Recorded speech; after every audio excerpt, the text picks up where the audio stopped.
Hello friends, मैं आपका दोस्त निकेतांक मुघाव वर्धा एजुकेशन अकेडमी में आपका स्वागत है। फ्रेंड्स, जे क्वेरी को सीखने की सीरीज में आज ये लेक्चर नंबर 57 है, जिसमें आज हम बात करेंगे ड्रॉप डाउन लिस्ट जो होता है, जिसको कि हम ड्रॉप डाउन मेन्यू बोलते हैं, उसमें वैलिडेशन किस तरीके से लगाया जाता है। तो चलिए चलते हैं नोटपैड प्लस प्लस में और सीखते हैं वैलिडेशन को इन ड्रॉप डाउन। तो सबसे पहले तो मुझे ड्रॉप डाउन बनाना पड़ेगा, तो इसके लिए मैं यहाँ पर एक फॉर्म टैग को ओपन करता हूँ। फॉर्म क्रिएट करने के लिए फॉर्म टैग को क्लोज करता हूँ और मुझे ड्रॉप डाउन बनाने के लिए हमें सेलेक्ट टैग की यूज़ करनी होती है। तो सेलेक्ट टैग को मैंने ओपन किया, देन मैं सेलेक्ट को यहाँ पर क्लोज करूँगा। आई होप आप ये जानते होंगे, नहीं भी जानते हो तो आप सीख जाओगे।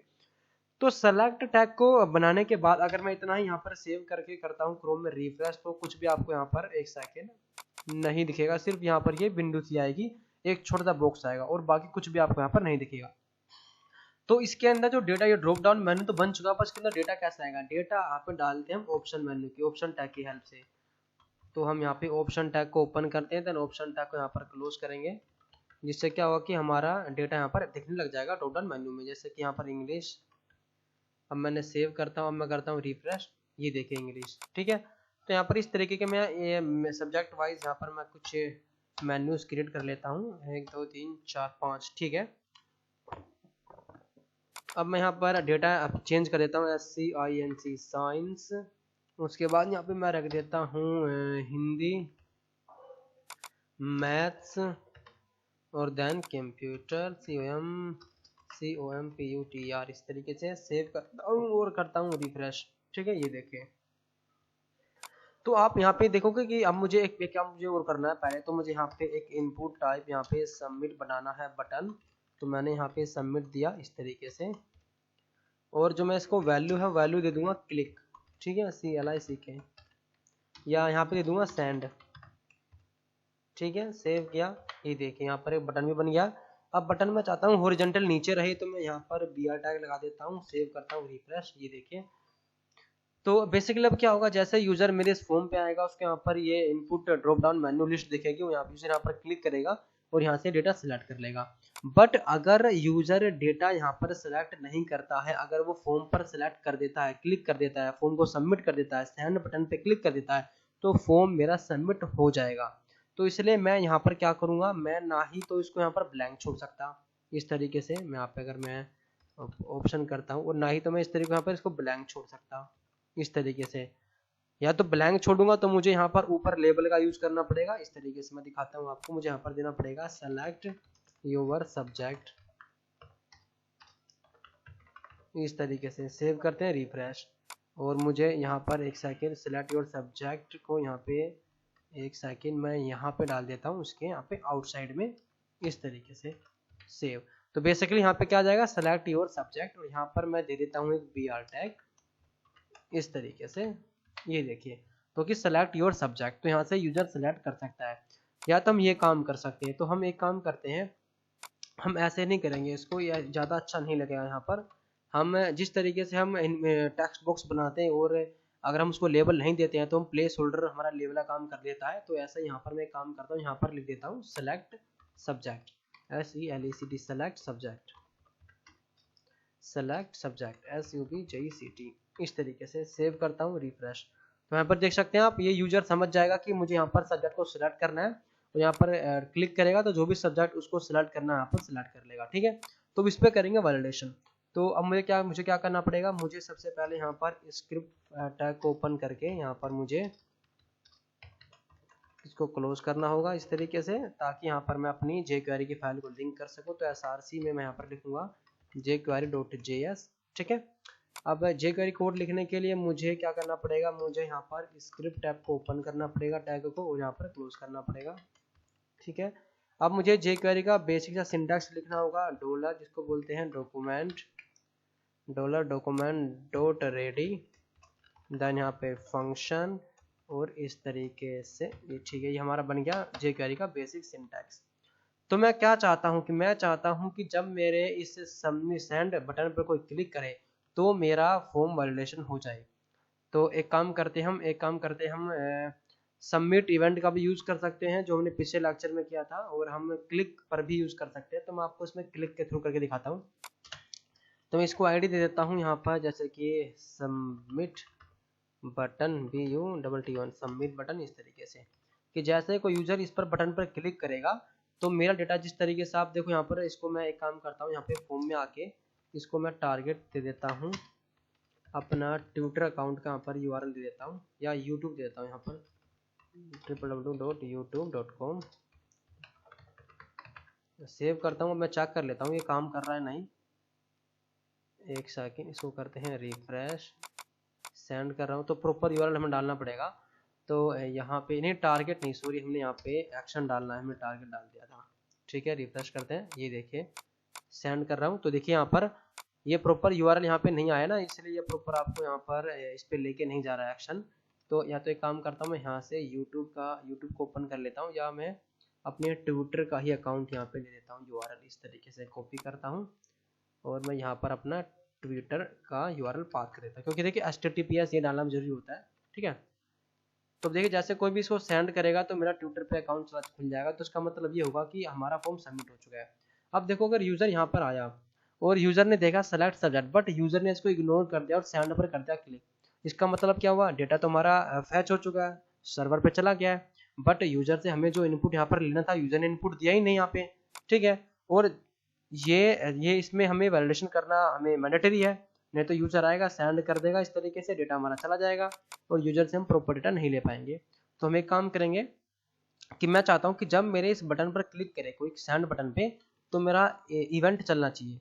क्या अब मैं करूंगा अपना, तो मैं सिलेक्टर बनाऊंगा कि जिसकी आईडी सबमिट बटन है, इस तरीके से अगर कोई इस पर क्लिक करे तो मेरा एक इंटरनली फंक्शन चलेगा और इस फंक्शन के अंदर मैं सारा का सारा कोड लिखूंगा अपना वैलिडेशन का। मैं यहाँ पर एक वेरिएबल बनाऊंगा x। ठीक है, मैंने वेरिएबल बनाया x नाम का। अब मुझे देखना पड़ेगा कि यूजर ने यहाँ पे क्या सिलेक्ट किया है। अब मुझे पता कैसे चलेगा यूजर ने यहाँ पे नंबर ही से, मतलब कि इनपुट में क्या सिलेक्ट किया है। हम चाहते हैं यूजर इसमें से सिलेक्ट करे, ना कि ये जो सिलेक्ट सब्जेक्ट है ये तो हमने ऐसे उसको ऐसा हिंट देने के लिए यहाँ पे लिखा हुआ है, बट यूजर इसको ना सिलेक्ट करे। तो हमें इसकी इस यूनिवर्सिटी ड्रॉप डाउन मेन्यू की हमें वैल्यू गेट करनी पड़ेगी। तो वैल्यू गेट करने के लिए हमने वेरिएबल बनाया ताकि जो वैल्यू गेट करेंगे वो एक्स के अंदर आ जाएगी। इक्वल लगाते हैं और बनाते हैं यहाँ पे सेलेक्टर बनाएंगे। तो बेसिकली हम यहाँ पे क्या करते हैं, इस सेलेक्ट को यहाँ पर हम आईडी दे देते हैं कि आईडी इक्वल में हम यहाँ पे दे देते हैं कि ऑप्शन, इस तरीके से ऑप्शन दे देते हैं। ठीक है, तो यहाँ पर मैं कह रहा हूँ कि जिसकी आईडी ऑप्शन है उसकी वैल्यू उठा लो, उसकी वैल्यू को गेट कर लो। अगर मैं आपको वैल्यू दिखाऊं डॉक्यूमेंट में प्रिंट करा के, देखना डॉक्यूमेंट डॉट राइट एक्स नाम की वेरिएबल में सेव करता हूँ और यहाँ पे करता हूँ रिफ्रेश। देखो मैंने यहाँ पे सेंड पे क्लिक किया, ये देखो इसने यही वैल्यू उठा ली। ठीक है, अगर मैं यहाँ पर इंग्लिश करता हूँ तो सेंड, तो इसने इंग्लिश उठा ली। तो बेसिकली आपको पता चल चुका है कि अब ये जो मेरा लाइन है इसका लाइन से क्या मुझे गेट हो रहा है। तो अब मैं यहाँ पर अपना वैलिडेशन कराऊंगा कि इफ यहाँ पे कराता हूँ कि x इक्वल इक्वल किसके हो, अगर यहाँ पर इस मैसेज के हो SALECT सेलेक्ट, यहाँ पे क्या डाला था हमने, इसको कॉपी कर लेते हैं ये इसके। ठीक है, इस तरीके से हम यहाँ पे पेस्ट कर देते हैं। ठीक है, सेलेक्ट सब्जेक्ट अगर इसके बराबर हो तो यहाँ पर क्या आना चाहिए, यहाँ पर हमारा रिटर्न करना चाहिए। यहाँ पे मैसेज भी दूंगा मैं, यहाँ पर मैसेज क्या देता हूँ, पर मुझे एरर मैसेज देने के लिए मुझे यहाँ पर एक फॉन्ट भी क्रिएट करना पड़ेगा। तो यहाँ पर पहले मैं फॉन्ट टैग को ओपन क्लोज कर लेता हूँ और यहाँ पर एक BR टैग लाता हूँ ताकि ये हॉरिजॉन्टल लाइन में आए। और यहाँ पर मैसेज डाल देता हूँ कि प्लीज सेलेक्ट योर सब्जेक्ट। ठीक है, और यहाँ पे मैं इसको आईडी दे देता हूँ एरर। ठीक है, अब ये जो एरर है अगर मैं रिफ्रेश करता हूँ, ये देखो एरर अभी भी हमें शो ही हो रहा है। ठीक है, और पहली चीज़ तो हमें दो चीज़ करनी है कि एरर हमेशा रेड में शो होता है और ये हमें शो नहीं होना चाहिए। जब यूजर एरर गलत सेलेक्ट करे तब वो एरर दिखना चाहिए। तो पहले तो मैं इसकी आईडी को यहाँ पर कॉल कर लेता हूँ, एरर डाल के इस तरीके से, और यहाँ पर मैं इसको दे देता हूँ कलर यहाँ पर रेड, और यहाँ पे मैं फ़ॉन्ट का जो साइज है वो दे देता हूँ मैं यहाँ पर 12 पिक्सल। इस तरीके से सेव करता हूँ, रिफ्रेश। ठीक है, अब मैं चाहता हूँ कि जब यूजर गलत इनपुट सेलेक्ट करे, मेरे अकॉर्डिंग यूजर अगर सेलेक्ट नहीं कर रहा तब ये एरर आना चाहिए, तब ये एरर शो होना चाहिए। तो मैं इसको jQuery में हाइड कर दूंगा यहाँ पर इस तरीके से डॉलर कि मेरा जिसकी आईडी एरर है उसे कर दो हाइड। ये देखो, और मैंने ये बटन के बाहर क्यों लिखा, क्योंकि अगर मैं बटन के अंदर देखूंगा ये तब हाइड होगा जब बटन पर क्लिक होगा। मैं चाहता हूँ जैसे ही मेरा पेज लोड हो जाए ये हाइड हो जाए इस तरीके से, ये देखिए, ठीक है। तो अब देखो, अब मैं यहाँ पर क्या करूंगा, अब अगर यूजर अगर मेरी कंडीशन के अकॉर्डिंग यूजर ने सेलेक्ट नहीं किया तो मैं उसको वो वाला मैसेज क्या कर दूंगा, शो करवा दूंगा। यहाँ पे दोबारा से एरर करता हूँ, यहाँ पे डॉट शो इस तरीके से, ठीक है। सबमिट करता हूँ, रिफ्रेश। देख यूजर ने ये सेलेक्ट किया, मैंने किया सेंड। अब आपने देखा कि एकदम से यहाँ पर एरर भी शो हुआ लेकिन हमारा फॉर्म सबमिट हो गया, क्योंकि हमें मेथड को यहाँ पर क्या हो चुका है, ट्रू हो चुका है। मेथड तभी आगे बढ़ता है जब उसको ट्रू मिलता है, ठीक है। अगर आप कुछ भी मेंशन नहीं कर रहे, रिटर्न या फॉल्स नहीं करवा रहे हैं तो बाय डिफॉल्ट ट्रू होता है। तो मैं चाहता हूँ इसको रिटर्न कर दे मेथड को फॉल्स, जिसका मतलब है कि कुछ ना कुछ मेथड में गड़बड़ है, आप फॉर्म को सबमिट मत होने दो, ठीक है। अब देखो मैं सेव करता हूँ, रिफ्रेश। अगर यूजर आया, इसने यूजर ने यही देखा सेलेक्ट सब्जेक्ट, पर यूजर ने सेलेक्ट सब्जेक्ट नहीं किया इसमें से जो कि इसको ये करना था। ये सेलेक्ट सब्जेक्ट तो यहाँ पर ऐसा हिंट था, सबमिट किया, ये देखो, लेकिन क्या हुआ, प्लीज सेलेक्ट योर सब्जेक्ट। तो ये यूजर को फॉर्म सबमिट करने नहीं देगा, इसलिए हमने कराया रिटर्न फॉल्स। अगर यूजर मेरे अकॉर्डिंग डेटा सेंड करता है तो यहाँ पे मैं क्या कर दूंगा, एल्स में रिटर्न ट्रू। अगर आप रिटर्न ट्रू भी नहीं करवाओगे ना तब भी वो ट्रू हो जाएगा, क्योंकि अगर ये कंडीशन हमारी ट्रू नहीं होगी तो ऑटोमेटिक रिटर्न ट्रू चला जाएगा, क्योंकि रिटर्न फॉल्स तब होगा जब ये कंडीशन ट्रू होगी, ठीक है। लेकिन फिर भी हम एल्स में रिटर्न ट्रू करवा देते हैं। अब देखो यूजर ने आया, यहाँ पर ये सेलेक्ट किया तो यहाँ पर सबमिट नहीं हुआ, यूजर ने सेंड सेलेक्ट कर लिया, सेंड डेटा चला गया, ठीक है। तो आपने देखा किस तरीके से मैंने ड्रॉप डाउन मेन्यू के अंदर मैंने यहाँ पे क्या किया, मैंने यहाँ पर सेलेक्ट किया, वो वैलिडेशन अप्लाई किया। ये तो बात हुई कि जब हम अगर हम ऑप्शन में यहीं पर अगर हम इसको ऐसा हिंट दे रहे हैं, ठीक है। अगर हम हिंट नहीं दे रहे हैं, ऐसे ब्लैंक छोड़ दे रहे हैं, सेव करता हूँ, रिफ्रेश, ये देखिए यहाँ पर ब्लैंक छोड़ दिया और ऊपर हमने मैसेज प्रिंट करवा दिया कि सेलेक्ट योर सब्जेक्ट, इस तरीके से सेलेक्ट योर सब्जेक्ट, इस तरीके से, ठीक है। मैं यहाँ पर एक BR टाइप में लगा देता हूँ इस तरीके से, ठीक है, कि अपना सब्जेक्ट को सेलेक्ट करो, ठीक है। अब क्या होगा, अब देखो अगर मैं इसे सेंड कर दूंगा तो फॉर्म मेरा सबमिट हो जाएगा, क्योंकि यूजर ने कुछ सेलेक्ट नहीं किया। तो यहाँ पर मुझे ऐसा ब्लैंक है तो ब्लैंक को भी हैंडल करना पड़ेगा। तो यहाँ पर मैं क्या कर दूंगा, जैसे मैंने यहाँ पर इस मैसेज को कंपेयर कराया था, इसको उठा के मैं यहाँ क्या कर दूंगा कि अगर यूजर ने कुछ भी सेलेक्ट नहीं किया, मतलब अगर यूजर यहाँ पे चेंज नहीं करता तो बाय डिफॉल्ट तो यहाँ पर ब्लैंक ही रहेगा, मतलब कि ब्लैंक। अगर x की वैल्यू ब्लैंक है तो रिटर्न कर दो फॉल्स। देखिए रिफ्रेश सबमिट करूंगा, ये देखो please select your subject select किया, सेंड किया, ये देखिए यहाँ पर, ठीक है। तो मैंने आपको दोनों तरीके करके दिखा दिया कि अगर आप ड्रॉप डाउन जो मेन्यू बना रहे हो उसमें अगर आप ब्लैंक छोड़ रहे हो पहला ऑप्शन, ठीक है, और आप ऊपर दे रहे हो आप लेबल की आप सेलेक्ट सब्जेक्ट करो, यूजर यहाँ पर अगर ब्लैंक कोई सेलेक्ट करके सेंड कर दे रहा है तो इस तरीके से आप कंपेयर कर सकते हो यहाँ पर एज अ ब्लैंक वैल्यू को भी, ठीक है। अगर आप इस तरीके से यहाँ पर यूजर को ऑप्शन दे रहे हो कि सेलेक्ट सब्जेक्ट, यहाँ पर कंट्रोल Z, इस तरीके से आप दे रहे हो यूजर को सेलेक्ट सब्जेक्ट, अगर यूजर इसको चेंज नहीं करता और इसको क्लिक करके सेंड कर दे रहा है तो भी हमने आपको दिखाया कि इस तरीके से आप एरर जनरेट करा सकते हैं इस वैल्यू को कंपेयर करा के, ठीक है। और जब तक वैल्यू ये यूजर प्रॉपर वैल्यू सब्जेक्ट यहाँ पे सिलेक्ट नहीं करेगा तब तक हमारा डेटा नहीं जाएगा। और डेटा यहाँ पर अगर प्रॉपर तरीके से वैल्यू सिलेक्ट करेगा तो डेटा हमारा चला जाएगा सर्वर पे। तो आपने देखा किस तरीके से मैंने ड्रॉप डाउन मेन्यू के अंदर यहाँ पर वैलिडेशन कही। तो validation menu drop down menu में मेनली यही होती है और किसी भी तरह की वैलिडेशन में नहीं होती है। वो अलग बात है कि आप करवाना चाहते हो कि यहाँ पर की साइंस ना हो तो आप वैल्यू गेट करके आप सिंपल चीजें यहाँ पर आप वैलिडेशन करा सकते हैं कंडीशन लगा के।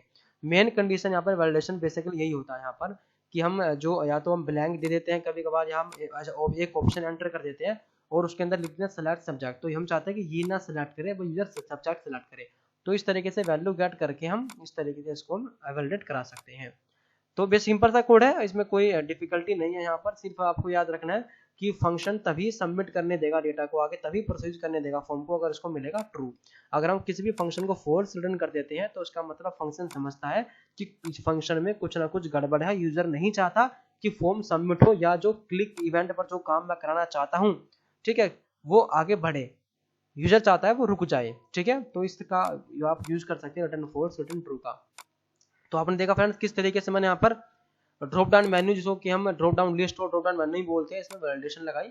तो आइए फ्रेंड्स लेक्चर आपको बिल्कुल अच्छा लगा होगा, ये वीडियो अगर आपको अच्छी लगी तो इसको लाइक कीजिए, कोई भी क्वेरी आप कमेंट कर सकते हैं। और आपको थोड़ा सा भी लगा कि इस वीडियो से आपको सीखने को मिला तो यूट्यूब चैनल को प्लीज सब्सक्राइब करो, बेल आइकन को जरूर प्रेस करो। मिलते हैं नेक्स्ट लेक्चर में, तब तक के लिए thank you, take care, bye bye.